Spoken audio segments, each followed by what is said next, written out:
Hello friends, मैं नीरज मिश्रा आपका हार्दिक स्वागत करते हुए आपके पसंदीदा यूट्यूब चैनल कंपटीशन सेंटर में। फ्रेंड्स, आज हम लोग चर्चा करेंगे SBI PO 2020 के जो वैकेंसी आए हुए हैं उसमें आप क्या स्ट्रैटेजी अपनाएं ताकि आपका PT क्लियर हो जाए, कौन सा सेक्शन पर विशेष ध्यान दें, आइए उस पर हम चर्चा करते हैं। अगर आप नए हैं चैनल पे तो काइंडली आप सब्सक्राइब करें और अगर आपको अच्छा लगता है मेरा वीडियो तो लाइक करें, शेयर करें और वीडियो को अंत तक देखें। चलिए इसकी शुरुआत करते हैं। सबसे पहले हम SBI PO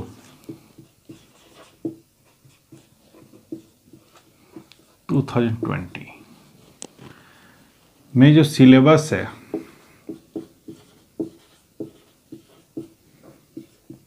PT का उस पर चर्चा करते हैं। फ्रेंड्स, इसमें इंग्लिश है, मैथ्स है और रीजनिंग है, जो बैंक में कॉमन सिलेबस होते हैं। तो इंग्लिश में कुल क्वेश्चन जो है 30 क्वेश्चन, डाटा एनालिसिस में 35 मीन्स मैथ्स और लॉजिकल रीजनिंग में 35 क्वेश्चन है। जो टाइम स्लॉट इसमें निर्धारित किए गए हैं प्रत्येक सेक्शन के लिए वो 20 मिनट, 20 मिनट और 20 मिनट मीन्स इस तरह से पूरा सिलेबस को आप देखें तो टोटल जो क्वेश्चन है ये 100 हो गए, है ना। और देखिए टाइम हो गया आपका 60 मिनट या 1 आवर। इसमें आपको क्वालिफाई करना होगा PT। अब ये तीनों सेक्शन में से सबसे परेशानी पैदा करता है इंग्लिश। मेरा इंग्लिश कमज़ोर है क्योंकि एग्ज़ाम जो होने वाले हैं ये दिसंबर लास्ट वीक से जनवरी फर्स्ट वीक तक चलेगा। इस दौरान कभी भी एग्ज़ाम कोई भी स्टूडेंट का पढ़ सकता है। अब आपके पास जो समय बचा है, आज अगर देखते हैं तो आज 26 नवंबर है, तो मोटा मोटी 1 महीना का समय है, 30 दिन का समय है। इसमें आप क्या तैयारी करें, क्या पढ़ें क्या ना पढ़ें ताकि आप क्वालिफाई हो जाएं और फाइनली सिलेक्शन में मेरिट लिस्ट में आए। तो आइए सबसे पहले हम लोग चर्चा करते हैं इंग्लिश की तैयारी कैसी होनी चाहिए। ठीक है, आइए देखिए इंग्लिश में सबसे ज़्यादा विद्यार्थी फंसते हैं। तो मेरा एक ही फंडा है। देखिए मैं इंग्लिश का विशेषज्ञ नहीं हूँ, लेकिन फिर भी मैं अपने अनुभव के आधार पर आपको कुछ हेल्प कर सकता हूँ इंग्लिश में।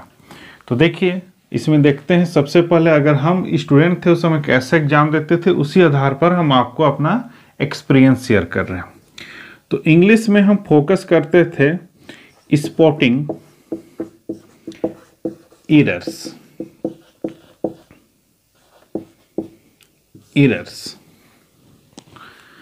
तो स्पॉटिंग एरर्स में सबसे आसान ये होता था कि आपको एक सेंटेंस दिए होते हैं, उस सेंटेंस में भाग होते ABCD। ई ऑप्शन चुनना होता है नो एरर के लिए। तो आप इस भाग में देख सकते हैं कि कहाँ पे ग्रामेटिकल मिस्टेक है या स्पेलिंग मिस्टेक है। इस पर आप आसानी से पहचान करके ऑप्शन लगा सकते हैं।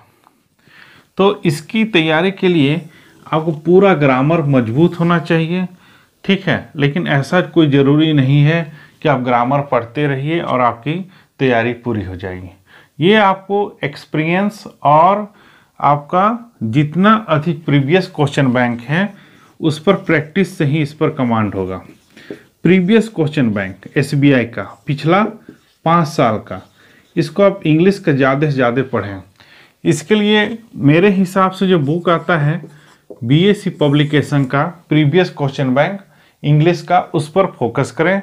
सुबह उठे और सबसे पहले एरर स्पॉटिंग बनाएं और एक मिरर एंड एरर, ठीक है, मिरर एंड एरर नाम से भी एक बुक आता है, उसको भी आप परचेज करके प्रैक्टिस कर सकते हैं।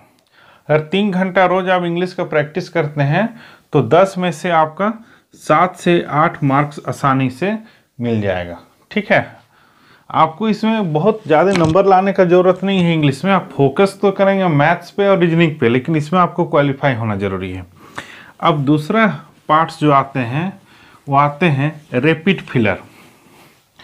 देखिए रैपिड फिलर जो है 10 नंबर के क्वेश्चन पूछे जाते हैं रैपिड फिलर, जो कि एग्जाम में पेपर के अंत पे होते हैं। कुछ सेंटेंस होते हैं जिसमें फिल इन द ब्लैंक्स होते हैं, उसी को रैपिड फिलर कहा जाता है।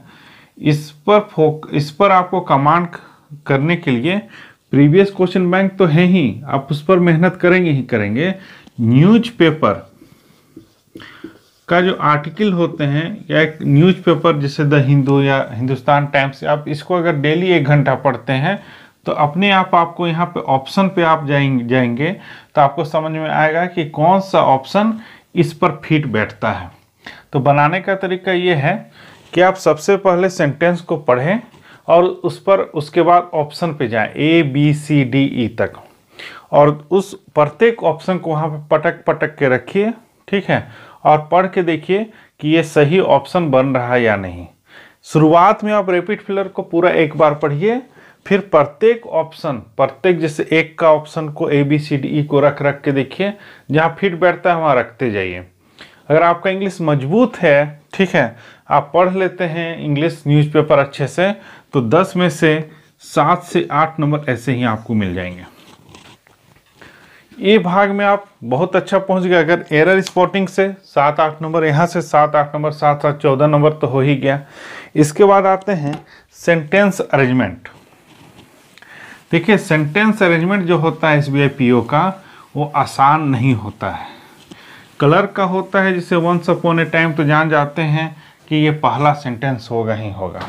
तो सेंटेंस अरेंजमेंट जो है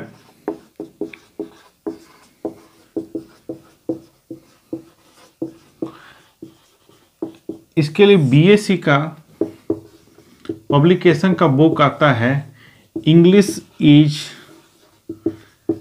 इजी। ये बुक में बहुत ही बेहतर ढंग से बताया गया है कि किस तरह से सेंटेंस अरेंजमेंट बनाया जाए। क्वेश्चन ये 5 नंबर के होते हैं।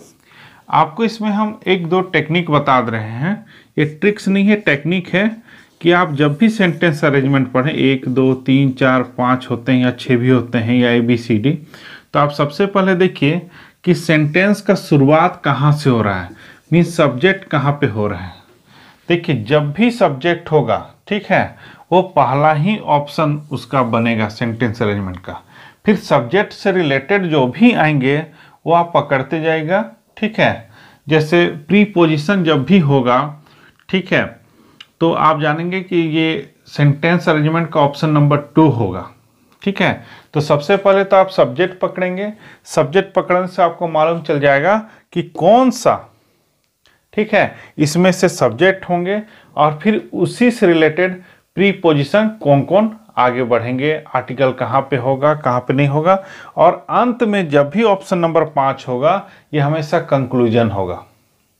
मतलब शुरुआत सब्जेक्ट देखना है, फिर बीच का जो मिडिल पार्ट होगा उसमें प्रीपोजिशन होंगे, उसको आपको पकड़ना होगा। जिससे सब्जेक्ट का कोई यहाँ पे अंत हो गया जो पहला सेंटेंस था, तो फिर वैसी उसी से रिलेटेड उसके क्या होंगे, आपके प्रीपोजिशन होंगे। ठीक है, और अंत में हमेशा क्या होगा, कंक्लूजन होगा। तो 5 में से 3 नंबर तो इसमें से पक्का पकड़ा ही जाएगा। तो पहले 14 और 3 17 नंबर हो गए ना। और फिर आप सिनोनिम्स और एंटोनिम्स से भी जा सकते हैं, और आगे भी आपका ग्रामेटिकल जो पोर्शन में एरर होते हैं उससे भी क्वेश्चन पूछे जाते हैं। तो कुल मिला के आसानी से आप इंग्लिश क्रैक कर सकते हैं। इसमें बहुत ज़्यादा परेशानी नहीं होगी अगर आप रोज़ाना 3 घंटा इंग्लिश की पढ़ाई करते हैं। तो ये एक बार हम सिर्फ आज इंग्लिश के बारे में बताएं, कल हम मैथ्स और रीजनिंग के बारे में बताएंगे। तो सबसे पहले फिर से शुरुआत करते हैं। देखिए इंग्लिश का जो भी पेपर होता है इसमें एरर स्पॉटिंग पर फोकस करें।